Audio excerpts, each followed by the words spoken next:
जय हिंद मेरे प्यारे साथियों, मैं हेमंत प्रजापति आप सबका अपना स्वागत करता हूं अपनी जीनियस इंडस साइंस क्लासेस में। और आज हम कार्बोक्जिलिक अम्ल जो टॉपिक था, जो लेसन था, आज उसका लास्ट लेक्चर है। इसके पहले मैंने कई लेक्चर आपको बना के दिए हैं, उन लेक्चरों को भी देखें और ज़्यादा से ज़्यादा वीडियो को शेयर अवश्य करें। आज का जो लेक्चर है वो इनर कंजर्वेशन का है, अंतः परिवर्तन का है कार्बोक्जिलिक अम्लों में। यानी कुछ हम परिवर्तन देखेंगे कि फॉर्मिक अम्ल से एसिटिक अम्ल कैसे बनाएंगे, एसिटिक अम्ल से फॉर्मिक अम्ल कैसे बनाएंगे, और इसी प्रकार हम देखेंगे ऑक्जेलिक अम्ल से फार्मिक अम्ल और फार्मिक अम्ल से ऑक्जेलिक अम्ल।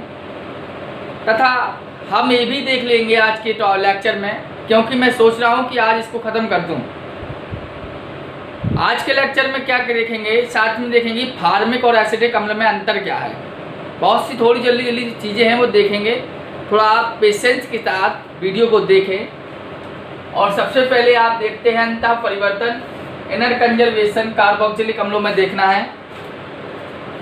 तो कार्बोक्जिलिक अम्लों में जब इनर कंजर्वेशन देखेंगे तो पहला इनर कंजर्वेशन क्या देखेंगे, फर्स्ट नंबर का वो देखेंगे हम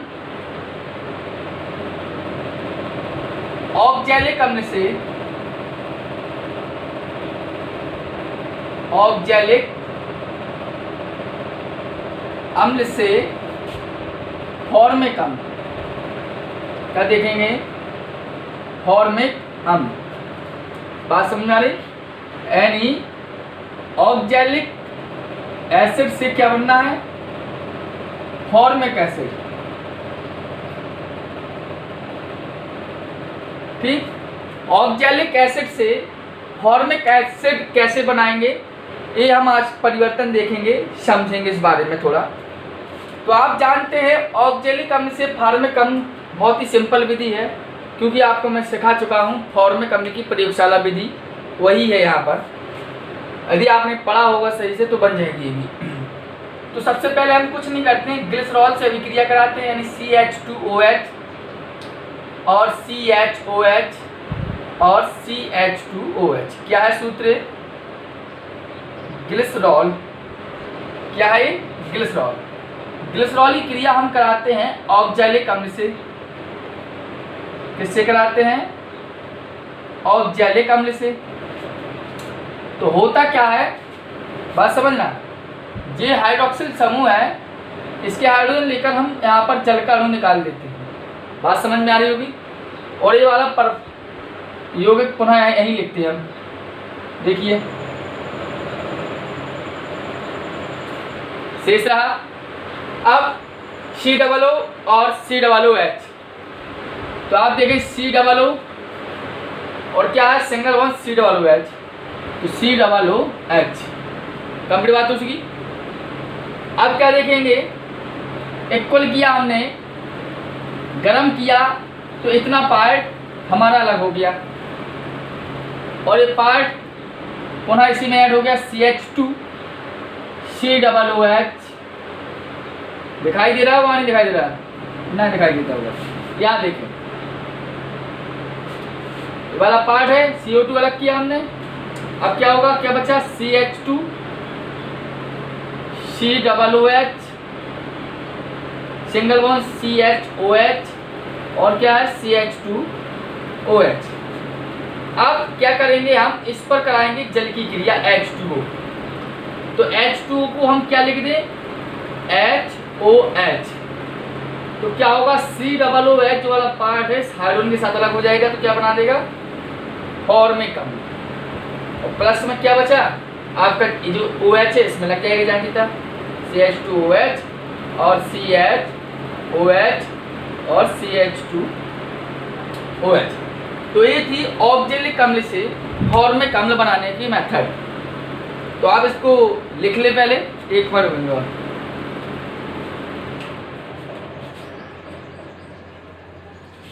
ठीक, कंप्लीट हुआ। वीडियो को पॉज करें और आराम से लिखें, कोई परेशानी नहीं, आपकी पहले भी अभिक्रिया हो चुकी है। सेकंड देखें, अब हमने बनाया क्या है, ऑक्जेलिक अम्ल से फॉर्मिक अम्ल बनाया है। अभी क्या बनाया है, ऑक्जेलिक अम्ल से फॉर्मिक अम्ल। अब हम देखेंगे फॉर्मिक एसिड से ऑक्जेलिक एसिड। अब देखो, फॉर्मिक अम्ल से ऑक्जेलिक अम्ल बनाना है। अभी हमने बनाया था ऑक्जेलिक से फॉर्मिक अम्ल, तो फॉर्मिक का फॉर्मूला होता है HCOOH। ये फॉर्मिक अम्ल है, कुछ नहीं करना है आपको। मैं जो कहता हूं बिल्कुल नॉर्मली अभी क्रिया है, इसकी क्रिया NaOH से कराएं आप सबसे पहले, ठीक है। तो आपका जो OH है, यहां के H को अलग कर दें, तो क्या हो गया, H2 अलग हो गया, और बचा सोडियम परमाणु इसमें ऐड कर दें, तो क्या हुआ, HCOONA हो गया। बात समझ में आ रही। आप क्या करें, HCOONA को आप करें 360 डिग्री सेंटीग्रेड पर गर्म हीट दें, तो क्या होगा, HCOONA है, एक मिनट गर्म करेंगे तो COONA और दो अणु बन जाते हैं COONA के। तो यहाँ पर दो लगाते हैं तो दो अणु लगा देते हैं, यहाँ पर H2 अलग हो जाता है। बात समझने को से। अब जो यौगिक बनता है, इस यौगिक की क्रिया हम तनु H2SO4 से कराते हैं। तो कुछ नहीं होना है, दोनों Na इस SO4 के साथ अलग हो जाएंगे, तो होगा क्या, Na2SO4। अब दो H बचे, वो जो जोड़ दीजिए वहीं, COOH सिंगल बॉन्ड COOH बन गया ऑक्जेलिक अम्ल। दोनों H हमने क्या किया, इसमें जोड़ दिया और N2SO निकाल दिया। बिल्कुल सिंपल है, फॉर्मिक एसिड से ऑक्जेलिक एसिड। बात समझ में आई, लिख लेंगे, कोई दिक्कत नहीं है। अब दूसरी अगली अभिक्रिया देखें थोड़ा। अब क्या देखेंगे थोड़ा, अब देखेंगे acetic acid to formic acid, यानी एसिटिक अम्ल से फॉर्मिक अम्ल। एसिटिक अम्ल से फॉर्मिक अम्ल कैसे बनाएंगे, इसके बारे में थोड़ा ध्यान देंगे सही से। कैसा ध्यान दें, समझे। यहां पर एसिटिक अम्ल का फॉर्मूला सबसे पहले लिखें, CH3COOH। ये एसिटिक अम्ल। आप कुछ ना करें, सबसे पहले मैं एक सीधी सलाह देता हूं, इसमें अमोनिया की क्रिया करा दें। सबसे पहले किसकी क्रिया करा दें, हमेशा ध्यान देना, क्योंकि एसिटिक अम्ल और फॉर्मिक अम्ल, एसिटिक अम्ल में दो कार्बन, जबकि फॉर्मिक अम्ल में एक ही कार्बन है। कार्बन को डिक्रीज करना है, ना कि इंक्रीज करना है। तो आप कुछ ना करें, NH3 से क्रिया कराएं तो पूरा NH3 इसमें जोड़ दें, तो क्या होगा, CH3COONH4। क्या बनेगा, ये अमोनियम एसीटेट। बात समझ में आ रही मेरी। एसिटिक अम्ल में अमोनिया का योग कराएंगे आप, तो पूरा इसमें जुड़ जाएगा, NH4 हो जाएगा। अब हम इसको क्या करें, गरम करा दें, ठीक है। गरम कराएंगे तो क्या होगा, एक ऑक्सीजन और दो हाइड्रोजन, H2O बना देंगे सर। बनाएंगे नहीं बनाएंगे, तो क्या बचा, CH3CONH2। क्या बन गया, एसीटेमाइड। बात समझ में आ रही। एसीटेमाइड को हम क्या करेंगे, ब्रोमीन, यहां बता रहा हूं मैं, एसीटेमाइड की क्रिया हम ब्रोमीन प्लस कास्टिक पोटाश के साथ। और आप जानते हैं किसी भी एसीटामाइड की अभिक्रिया ब्रोमीन तथा कास्टिक पोटाश के साथ कराते हैं, कास्टिक पोटाश के जलीय विलयन के साथ कराते हैं, तो वो हाफमान ब्रोमाइड अभिक्रिया कहलाती है। यानी एसीटामाइड की क्रिया ब्रोमीन तथा जलीय कास्टिक पोटाश के साथ होती है, तो वो अभिक्रिया हाफमान ब्रोमाइड अभिक्रिया कहलाती है। तो एसिटामाइड, ब्रोमीन और कास्टिक पोटाश आपस में क्रिया करता क्या बनाता है सर, क्या बनाएगा, एमीन बनाता है। इसे हाफमान ब्रोमाइड अभिक्रिया कहते हैं। क्या बनाएगा, एमीन, यानी CH3NH2 बनाएगा, बहुत CO2 निकल जाएगा और KBr भी निकल जाएगा, दो क्रिया करेंगे, ठीक है। अब मैथिल एमीन की क्रिया हम कराते हैं नाइट्रस अम्ल से। हमेशा ध्यान देना, एमीन ग्रुप की क्रिया नाइट्रस अम्ल से हो, एमीन ग्रुप की क्रिया नाइट्रस अम्ल से हो तो एल्कोहल बनता है। क्या बनता है, एल्कोहल। तो होगा क्या, यहाँ हमने बना दिया CH3OH, क्या बन गया ये, मैथिल एल्कोहल। और ये क्या है, मैथिल एमीन, ठीक। और मैथिल एल्कोहल का कराएंगे हम ऑक्सीकरण, तो हमारा बनेगा फॉर्मेल्डिहाइड। फॉर्मेल्डिहाइड का एक बार यदि ऑक्सीकरण कराएं तो बन जाएगा फॉर्मेट। अभी क्रिया आपको दिखाई दे रही होगी, लंबी है बट बहुत सिंपल है। कुछ नहीं करेंगे, एसिटिक अम्ल में पहले अमोनिया युक्त कराएंगे तो अमोनियम एसीटेट बन जाएगा। इस ऑक्सीजन परमाणु यहाँ पर हाइड्रोजन का ये करूँ, H2 निकालेगा, एसिटामाइड बनाएगा। एसिटामाइड की क्रिया ब्रोमीन की वजह से कराएंगे तो एमीन बनेगा। उस एमीन की नाइट्रस अम्ल से क्रिया कराएंगे, नाइट्रस अम्ल को एल्कोहल और एल्कोहल से फॉर्मेल्डिहाइड, फॉर्मिक अम्ल जी बन गया एसिटिक अम्ल और फॉर्मिक अम्ल। लिख ले, समझ लें, वीडियो को पॉज कर लें यदि हो सके तो, ठीक। अब एसिटिक अम्ल से फॉर्मिक अम्ल आपने देख ली है। अब हम देखेंगे फॉर्मिक अम्ल से एसिटिक अम्ल। तो अब फॉर्मिक अम्ल से एसिटिक अम्ल ध्यान देंगे, इंटरचेंजिंग है तो आवश्यक नहीं है कि कौन चीज निकल रही है, समझ रहे बात को। अगर इनर कंजर्वेशन में यही प्रक्रिया होती है कि जो आपको मुख्य उत्पाद होता है, मेन प्रोडक्ट होता है, उसी को आप बनाते चले जाएं, बस कंप्लीट रिएक्शन है। ये नहीं देखा जाता है क्या निकल रहा है क्या निकल रहा है, भाई तो बस अंदर ही अंदर परिवर्तन होना चाहिए। सेकंड देखें, अभी हमने किससे बनाई, एसिटिक से फॉर्मिक। अब देखें फॉर्मिक अम्ल से एसिटिक अम्ल, फॉर्मिक अम्ल से एसिटिक। देखें फॉर्मिक अम्ल का फॉर्मूला होता है HCOOH, बात समझ में आ रही।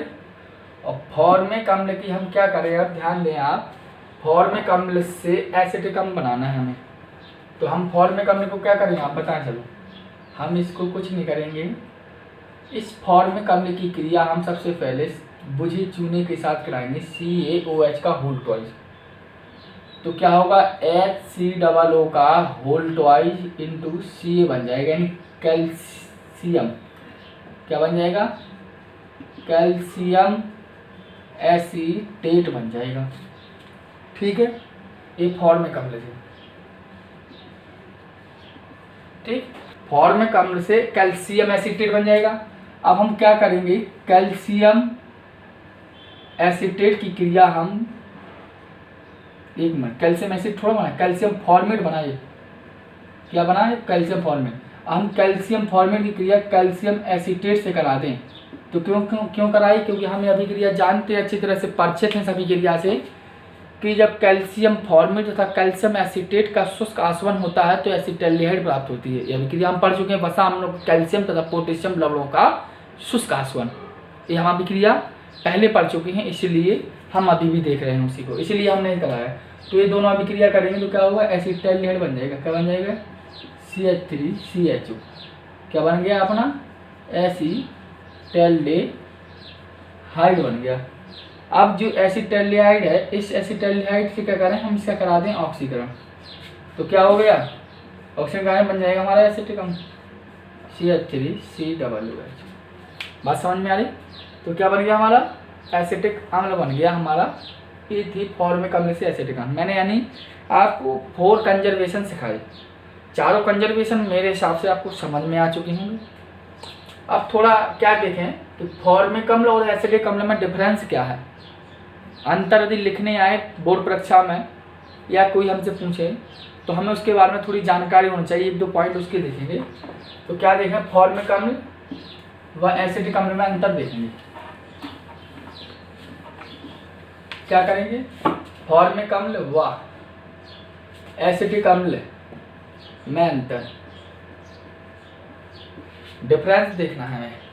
तो आप कुछ नहीं करेंगे, हमने आपको पहले भी इसी तरीके का ही अंतर बताया है। एक तरफ डाल लिया आप परीक्षण, ठीक है, परीक्षण के बाद इधर कर लें फॉर्मिक अम्ल, ठीक है, और यहाँ कर लें एसिटिक अम्ल। ये बात समझ में आ रही है आपको?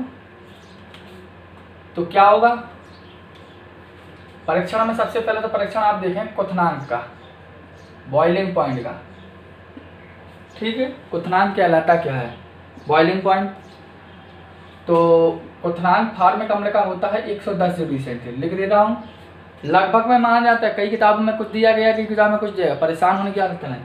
क्वथनांक का फॉर्मिक अम्ल 110 मानते हैं और इसका 118 डिग्री सेंटीग्रेड, कहीं इसका 101 भी मानते हैं, ठीक है। तो 118 डिग्री सेंटीग्रेड। परीक्षण के बाद यहाँ पर देखें तो फेलिंग विलयन के भी देखें, अगर परीक्षण की बात करें, फेलिंग विलयन से क्रिया, फेलिंग विलयन से क्रिया में क्या होता है, फेलिंग में कहता है, ये क्या होता है, क्यूप्रस ऑक्साइड यानी Cu2O का लाल अवक्षेप देता है सर, ठीक है, जबकि यह कोई अभिक्रिया नहीं देता, सीधा लिख रहा हूं नो रिएक्शन, ठीक है। यदि फेलिंग विलयन हुआ तो टोलेन अभिकर्मक भी हो सकता है, टोलेन अभिकर्मक। और टोलेन अभिकर्मक क्या होता है, यह रजत दर्पण बनाता है, क्या बनाता है, रजत दर्पण, और इसमें नो रिएक्शन, ये कुछ नहीं कर पाता है। ये डिफरेंस बता रहा हूँ, आप लिख लेंगे। और भी यदि बात करूँ, ये पहला पॉइंट की बात करिए, दूसरा पॉइंट की बात करिए, तीसरा, एक फोर्थ पॉइंट की बात करूँ, T2O5 के साथ गर्म कर रहे थे तो क्या करता है, फॉर्मिक एनहाइड, सीधा लिख सकता हूं मैं, लिख देता हूं, फॉर्मिक एनहाइड्राइड नहीं बनता, क्योंकि आप जानते हैं कि P2O5 की उपस्थिति में कार्बोक्जिलिक अम्ल का एनहाइड्राइड प्राप्त होता है। तो ये फॉर्मिक एनहाइड में, जबकि क्या करता है, एसिटिक एनहाइड्राइड बनाता है, CH3CO का होल 12 इंटू, ये क्या है, एसिटिक एनहाइड्राइड। तो ये P2O5 फॉर्मिक एनहाइड्राइड नहीं बनाता और ये फॉर्मिक एनहाइड्राइड बनाता है, ये इनकी क्वालिटी थी, ये करते हैं रिएक्शन ऐसा, ठीक है। तो ध्यान देना, ये फॉर्मिक अम्ल से, फॉर्मिक अम्ल व एसिटिक अम्ल में अंतर क्या की बात की हमने, तो अंतर आपको बेशक रूप से समझ में आ चुके होंगे। प्रयास करें इनको लिख लें, ठीक है। और एक क्वेश्चन और बता देता हूं मैं, तो इसको नोट कर लेंगे, दिखाई दे रहा होगा। एक क्वेश्चन की यदि मैं बात करूं,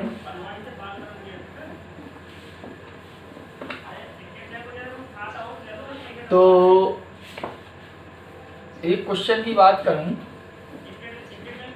होता क्या है, क्वेश्चन मैंने आपको बताया नहीं, शीघ्र सिरका विधि से,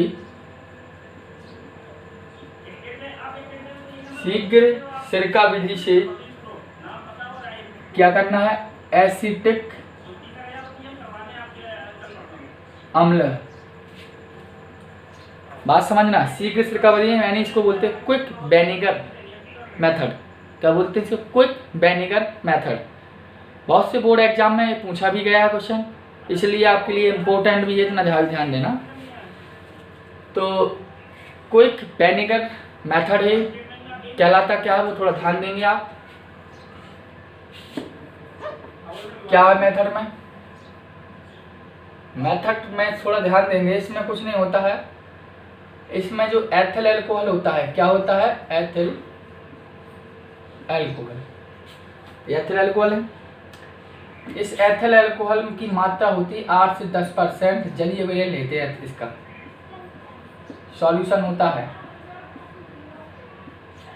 एथिल अल्कोहल का 8 से 10% जलीय विलयन होता है सर। और यह माइकोडर्मा एसिटी नामक बैक्टीरिया होता है, माइकोडर्मा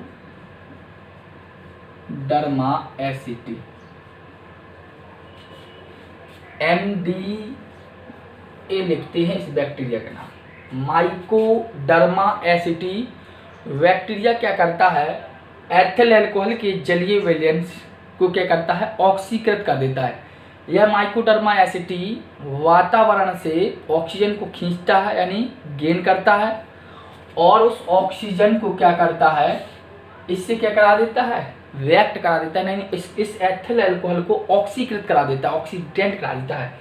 तो हमें प्राप्त हो जाता है एसिटिक अम्ल और जल का अणु निकल जाता है। ठीक है, इतना ध्यान देना। ऐसा होता कैसे है, इसमें क्या होता है, शीर्षरेखा विधि में एक किस प्रकार परिवर्तन होता है, थोड़ा चित्र देखेंगे। इसमें एक लकड़ी का बाल्टीनुमा पात्र होता है सर, क्या होता है, लकड़ी का बाल्टीनुमा पात्र होता है। लकड़ी क्या होता है, बाल्टीनुमा एक पात्र होता है। उस बाल्टीनुमा पात्र में क्या होता है, उस जो बाल्टीनुमा पात्र होता है, उस बाल्टीनुमा पात्र में हम क्या करते हैं, 8 से 10%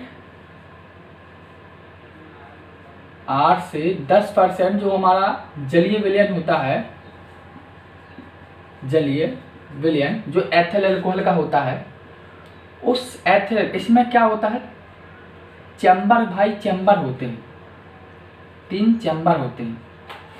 ठीक है, यहां से क्या होता है, एथिल अल्कोहल निकल, वो जो एसिटिक अम्ल बनता है वो एसिटिक अम्ल निकलती है। इसमें क्या होता है समझेंगे, ये जो पात्र बनाया है इस पात्र को बोला जाता है बैट। क्या बोलते हैं इसको, बैट। बैट मतलब होता है लकड़ी का पात्र, यानी लकड़ी का पात्र। और इसमें 3 चैम्बर होते हैं। इसमें क्या होता है, इसके अंदर यहाँ पर एयर होल्स होते हैं, एयर ऑयल्स होते हैं, होल्स जिसे बोलते हैं वायु छिद्र बोलते हैं। क्या बोलते हैं, वायु छिद्र, एयर होल्स होते हैं। ये एयर होल्स क्या करते हैं, ऑक्सीजन चाहिए हमें क्या, और इसके बीच में क्या होता है, लकड़ी का छीलन भरा होता है। क्या भरा होता है, लकड़ी का छीलन, यानी पुराने सिरके से भीगी लकड़ी का छीलन भरा होता है। जैसे अपने कूलर वगैरह होता है, कूलर में क्या होता है, लकड़ी का छीलन होता है, खस बोलते हैं इसे, वही यहाँ पर भरी होती है, लेकिन पुराने सिरके से भीगी। क्योंकि हमें किसी भी दूध से दही बनाना होगा तो उसमें पुराना दही, यानी दही की छोटी सी मात्रा नए दूध में डालनी होगी, तभी वो दही बनेगा। इसलिए हमें एथिल अल्कोहल से एसिटिक अम्ल चाहिए, तो पुराना जो एसिटिक अम्ल है, जो सिरका है, उसकी भीगी हुई हम क्या करते हैं, लकड़ी की छीलन डाल देते हैं। और इसे एयर होल्स में क्या होता है, यहाँ से हम ऑक्सीजन डालते हैं, यहाँ से हम ऑक्सीजन डालते हैं, वो ऑक्सीजन का नहीं, एथिल अल्कोहल डालते हैं, C2H5OH। जब हम यहाँ से एथिल अल्कोहल डालते हैं तो क्या होता है, यह एथिल अल्कोहल यहाँ से बूंद बूंद करके टपकते हैं छिद्रों से, परफोर्टेड छिद्र होती हो, इन छिद्रों से क्या होता है, टपकती है। और यहाँ पर इस ऑक्सीजन है, और यहाँ पर क्या है, सिरका से भीगी हुई, तो MDA यानी माइकोडर्मा एसिटी भी पाए गए, तो वो यहाँ से क्या होगा, निकलती जाएगी, क्या हमारी क्या निकलेगी, एसिटिक अम्ल। और वो एसिटिक अम्ल बहुत तनु होता है, 5 से 6% कम से कम तनु होता है, और यहाँ से एसिटिक अम्ल हम बाहर निकाल लेते हैं। दोबारा समझेंगे, यहाँ से क्या होता है, 8 से 10% जलीय विलयन एथिल अल्कोहल का डालते हैं, जो पुराने सिरके से भीगी क्या है, यहाँ पर जो लकड़ी का छीलन डला है, उन छीलन के संपर्क में जैसे एथिल अल्कोहल आता है, तो उस पुराने सिरका से भीगा हुआ उसमें माइकोडर्मा एसिटी पाया गया। वो माइकोडर्मा एसिटी क्या करता है, ऑक्सीजन को लेता है और क्या करता है, एथिल अल्कोहल को ऑक्सीकृत कर देता है, एसिटिक अम्ल हमें प्राप्त होता है। ये थी शीघ्रसरका विधि से एसिटिक अम्ल निर्माण। आप किताब से ही पढ़ लेंगे तो अभी आपको समझ में आएगा, ज़्यादा मतलब हार्ड विधि नहीं है। तो प्रयास क्या देखेंगे कि ये है आज का लेक्चर, और आज कार्बोक्जिलिक अम्ल खत्म हो चुका है, कार्बोक्जिलिक अम्ल आपका खत्म हो चुका है। अब मैं आपको नया लेसन यानी नाइट्रोजन युक्त कार्बनिक यौगिक आपको लेसन पढ़ाऊंगा, और उस लेसन में जितना हो सके वो उस तरीके से करूंगा। आप प्रयासरत यही रहे कि ज़्यादा से ज़्यादा वीडियो को शेयर करें और सब्सक्राइब करना मत भूलें, ये मैं बार बार आपको कह रहा हूँ। क्योंकि यदि लाइक भी करना ना भूलें, क्योंकि यदि आप लाइक सब्सक्राइब करेंगे तो मेरा भी मनोबल बढ़ेगा, मुझे भी मज़ा आएगा बनाने में वीडियो। और यदि आप लोग ये नहीं करेंगे तो मेरा मनोबल भी आनंद नहीं आएगा उतना। तो प्रयास करें, हम जब आपको शिक्षा दे रहे हैं तो आप उतना तो कर ही सकते हैं हमारे लिए। तो ठीक, जय हिंद।